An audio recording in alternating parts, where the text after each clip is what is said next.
আসসালামু আলাইকুম। আজকে ব্র্যাক এনজিওতে ট্রেনি ক্যাডেট অফিসার পদের যে একটি নিয়োগ বিজ্ঞপ্তি প্রকাশ করা হয়েছে, এই নিয়োগ বিজ্ঞপ্তি আগামী ২৭ নভেম্বর ২০২৫ সাল পর্যন্ত এটিতে অনলাইনের মাধ্যমে আবেদন করা যাবে।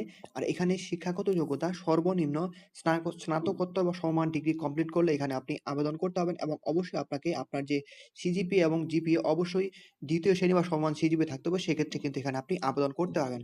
এবং এটির শিক্ষানবিশ কাল হচ্ছে ৬ মাস। শিক্ষানবিশ কালের বেতন হবে ২৫,০০০ টাকা এবং এটির যদি আপনি শিক্ষানবিশ কাল সফলভাবে সম্পন্ন করতে পারেন, সেখানে আপনাদের বেতন হবে ৩৪,১৯৭ টাকা। এখানে আপনাকে অনলাইনের মাধ্যমে আবেদন করতে হবে এবং অনলাইনের মাধ্যমে কিভাবে আবেদন করতে হয় তার জন্য ভিডিওর নিচে দেখতে পাচ্ছেন একটি ভিডিও দেওয়া আছে। সেই ভিডিওতে আপনি দেখলেই খুব সহজেই কিভাবে আপনি তাদের ওয়েবসাইটে গিয়ে আবেদন করতে পারেন অথবা বিডিজবসের মাধ্যমে আবেদন করতে পারেন, তার বিস্তারিত ভিডিও সেখানে দেওয়া আছে। সেই ভিডিও দেখলে আপনি ইনশাআল্লাহ এই ব্র্যাক এনজিওতে সফলভাবে অনলাইনের মাধ্যমে আবেদন করতে পারবেন। সো আজকের ভিডিও এ পর্যন্তই। ধন্যবাদ সবাইকে। আল্লাহ হাফেজ।